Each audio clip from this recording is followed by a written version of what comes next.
Magandang araw po sa inyong lahat. Ito po ay isa pang report na aking ginagawa upang malaman ng taong bayan kung ano na ang nangyayari tungkol sa mga flood control na kaso na naging iskandalo.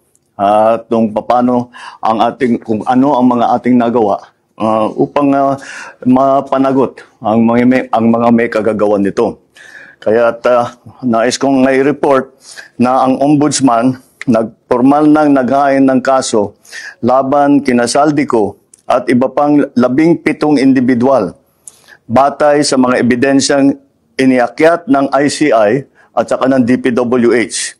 Hindi po ito haka-haka, hindi po ito kwento.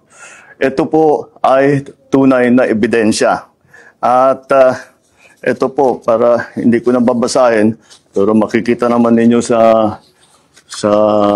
phone ninyo, ito yung listahan ng may arrest warrant na.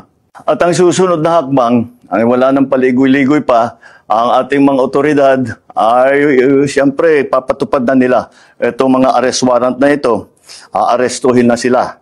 Ihaharap sa korte at pananagutin sa batas. Walang special na pagtrato, walang sinasanto. Ako ang nagsimula nitong lahat.